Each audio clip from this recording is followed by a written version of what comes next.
700 కోట్ల గొర్రెల స్కామ్ మాజీ మంత్రికి చుక్కలు తప్పవా? ఇక గత ప్రభుత్వం తీసుకొచ్చినటువంటి గొర్రెల పంపిణీ ఏదైతే ఉందో గొల్ల కురుమలకి మరి మేము గొర్రెలు పంచుతామని చెప్పినటువంటి పథకం ఏదైతే ప్రారంభించిందో దాంట్లో 700 కోట్ల రూపాయల స్కామ్ జరిగిందట. ఇక డీడీ రూపంలో వాళ్ళ దగ్గర నుంచి వెళ్ళి డీడీలు కట్టించుకునేటోళ్ళు, కట్టించుకున్న తర్వాత ఇచ్చేటోళ్ళు, మరి దాంట్లో ప్రైవేటు వ్యక్తులు ఇన్వాల్వ్ అయిపోయినరు, ప్రభుత్వ అధికారులు కూడా ఇన్వాల్వ్ అయిపోయి ఇష్టానుసారంగా చేసిర్రు. 700 కోట్ల స్కామ్ చేసిండ్రు. నిన్న కూడా మరి కొంతమందిని అరెస్ట్ చేశారు. దీనికి సంబంధించి అరెస్ట్ చేసిండ్రు. మరి మాజీ మంత్రి తలసాని శ్రీనివాస్ యాదవ్ పర్సనల్గా ఉన్నటువంటి ఓఎస్డీని కూడా నిన్న అరెస్ట్ చేశారు. కాబట్టి మరి మంత్రి గారికి కూడా ఇదేమైనా ప్రభావం చూపుతుందా అనేటువంటి అంశం మరి మనకి ఇక్కడ కనపడతా ఉన్నది. ఇక మాజీ మంత్రికి చిక్కులు తప్పవా? గొర్రెల పంపిణీ స్కామ్ మరో మలుపు తిరిగింది. ఈ కేసులో 2 ఉన్నతాధికారులను తాజాగా ఏసీబీ అధికారులు అరెస్ట్ చేశారు. కాగా అరెస్ట్ అయిన వారిలో మాజీ మంత్రి తలసాని, ఓఎస్డీ కళ్యాణ్ కూడా ఉండగా విచారణలో అతడు వెల్లడించే అంశాలపై సర్వత్రా ఉత్కంఠ నెలకొని ఉందనేటువంటి అంశం కూడా కనపడుతూ ఉంది. మరి అంతే కదా, అరెస్ట్ అయిన వారిలో మాజీ మంత్రి తలసాని, ఓఎస్డీ కళ్యాణ్ కూడా ఉన్నాడు. మరి విచారణ చేయబోతా ఉన్నారు. నిన్ననే అరెస్ట్ చేశారు కాబట్టి విచారణ చేయబోతా ఉన్నారు. మంత్రి గారి ప్రమేయం ఏమైనా ఉన్నదా? రాష్ట్ర ప్రభుత్వ పెద్దలు కానీ ఏమైనా చెప్పిర్రా? మరి ఈ రేంజ్లో 700 కోట్ల రూపాయల స్కామ్ జరిగిందనంటే మరి ఎవరెవరు ఏం చేశారు? ప్రజాధనాన్ని ఇష్టానుసారంగా చేయడం కరెక్ట్ కాదు అనేటువంటి అంశం మీద కూడా మరి ఇక్కడ కనపడతా ఉన్నది. గత బీఆర్ఎస్ ప్రభుత్వం గొల్ల కురుమలకు గొర్రెల పంపిణీ పథకం కింద గొర్రెలను పంపిణీ చేసిన విషయం తెలిసిందే. ముందుగా వారిని కొంత మొత్తంలో డీడీల రూపంలో డబ్బులు వసూలు చేసి ఆ తర్వాత వారికి యూనిట్లు మంజూరు చేశారు. అయితే కాంగ్రెస్ ప్రభుత్వం అధికారంలోకి రాగానే గొర్రెల పంపిణీ పథకంలో భారీగా అవకతవకలు జరిగినట్లు గుర్తించింది. ఈ మేరకు కేసులు నమోదు చేయగా ఏసీబీ విచారణ వేగవంతం చేసింది.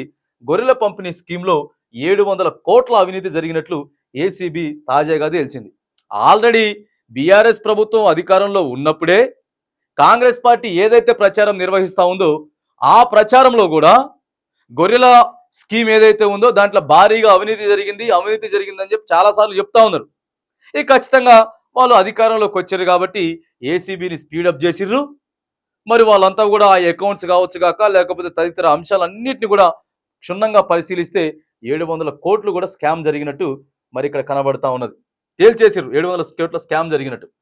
గొర్రెల పంపిణీ కేసులో కీలక నిందితులను శుక్రవారం అరెస్ట్ చేసిన విషయం తెలిసిందే.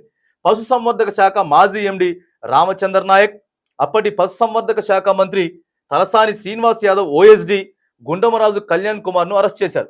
వీరిని విచారించిన తర్వాతే భారీ స్కామ్ జరిగినట్లు అధికారులు అంచనాకు వచ్చినట్లు సమాచారం.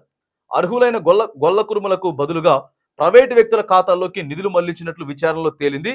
తొలుత సుమారు 2.1 కోట్ల నగదు మళ్లించినట్లు ఫిర్యాదు రాగా ఏసీపీ విచారణలో స్కామ్ విలువ ఏకంగా 700 కోట్ల రూపాయలకు తేలిందట. చూడండి, ఈ 2 కోట్లు ఎంత, 700 కోట్లు ఎంత అండి?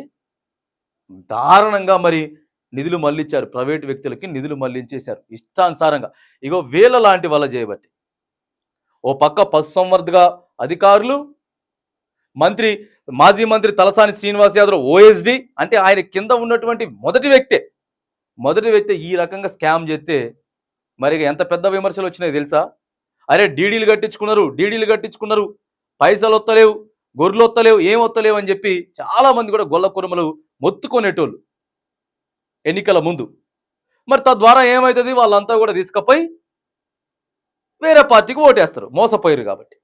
మరి ఇక దీనివల్లనే పార్టీ మోసపోయింది అనేది బీఆర్ఎస్ పార్టీ అగ్రనేతలు కూడా ఆలోచన చేయాలి. దానితో పాటు మరిగా మంత్రి శ్రీనివాస్ యాదవ్ కావచ్చు కాక, అప్పుడున్న మంత్రి ఎవరైనా అవ్వచ్చు కాక, మరిగా వీళ్ళు చెప్పేటటువంటి స్టేట్మెంట్లు బట్టి మాత్రానికి ఖచ్చితంగా కేసులు బుక్ చేసేటటువంటి ఆస్కారం కూడా ఉన్నది. ఇగో ఈ స్కామ్ కేసులో ఇప్పటి వరకు 10 మందిని నిందితులను అధికారులు గుర్తించగా 6గురిని అరెస్ట్ చేశారు. బ్రోకర్లు, ప్రైవేటు వ్యక్తుల నుంచి గొర్రెలు కొనాలని రాష్ట్ర వ్యాప్తంగా పశుసంవర్ధక శాఖ ఆఫీసులను రామచందర్, కళ్యాణ్ ఆదేశించినట్లు తేలింది.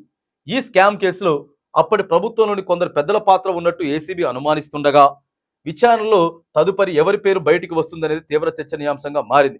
మాజీ మంత్రి తలసాని, ఓఎస్డీ విచారణలో వెల్లడించే అంశంతో ఎవరి మేడకు ఉచ్చు బిగుస్తుందనేది ప్రస్తుతం చర్చనీయాంశంగా మారింది. ఇక ఆయన చెప్పే స్టేట్మెంటే కీలకమవుతుంది. ఇక నేను శ్రీనివాస్ యాదవ్ గారితో మాట్లాడిన రికార్డింగ్స్ ఉన్నాయి, ఆయన నాకు చెప్పిన ప్రూఫ్స్ ఉన్నాయి, అయ్యి ఉన్నాయి, ఆయన సంతకాలు చేసినట్టే మాత్రానికి ఎవ్వరు ఏం చేయలేరు. ఇప్పటికైనా సరే బీఆర్ఎస్ వాళ్ళు, బీఆర్ఎస్ అగ్రనేతలు చూడండి ఒకసారి, మీ కిందున్న అధికారులు, ఇంజనీర్లు, ఆడ మేడిగడ్డ కాడ, కాళేశ్వరం కాడ, ఇగో ఈ గొర్రెల కాడ, ఓ పక్క ఫోన్ ట్యాపింగ్ కాడ, ఏది పడితే అది చేస్తామంటే కుదరనే కుదరదు.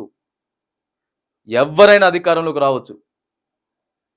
టైం మారుతా ఉంటది. టైం మారినప్పుడు అధికారాలు మారుతా ఉంటాయి. ప్రజలు రకరకాలమైనటువంటి భిన్నమైన తీర్పులు ఇస్తా ఉన్నప్పుడు మరి ఖచ్చితంగా ఒళ్ళు దగ్గర పెట్టుకోవాల్సి పని చేసినట్టు ఉంటది. ఎందుకంటే అది ప్రజల సొమ్ము. తెలంగాణ రాష్ట్ర సొమ్ము అది.